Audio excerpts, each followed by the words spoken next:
هذا الشيء له من كلمات محمد أمين الكامل، تنفيذ وتنسيق سلطان الكامل، أداء شاعر العزم خميس بمشاركة المنشد محمد مهدي خميس.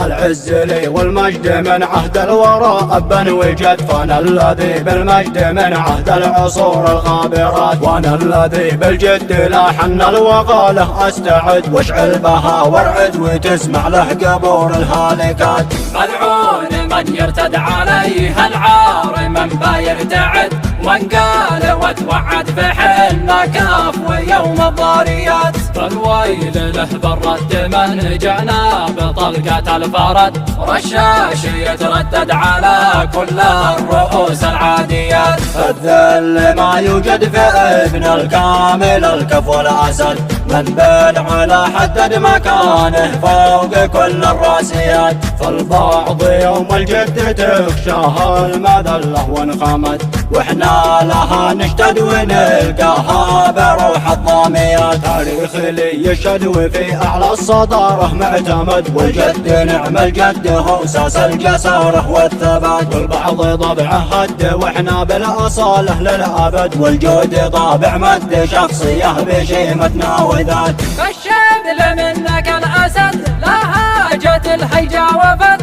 ما يوقفه كل العقد من يوم جاهد الحياة. صدر بطولته مدد فوق الروابي والبيد، للشرق والمغرب صعد كاد الجيوش الضاريات. ما حد مثيل اي حد بالحال تلقاني وجد، والشاعر لي ممتد متوفر كما عد الحصاد. وختمها قد شد وفي ذكر النبي بنرتفد، طه النبي احمد شفيع الخلق يوم الراجفات. العز لي والمجد من عهد الوراء ابا وجد، فانا الذي بالمجد من عهد العصور الخابرات، وانا الذي بالجد لا حن الوغاله استعد، واشعل بها وارعد وتسمع له قبور الهالكات. ملعون من يرتد عليه العار من با يرتعد، وان قال وتوعد فحلنا كاف ويوم الضاريات. فالويل له برد من جانا بطلقة الفرد، رشاش يتردد على كل الرؤوس العاديات. الذل ما يوجد في ابن الكامل الكفو الأسد،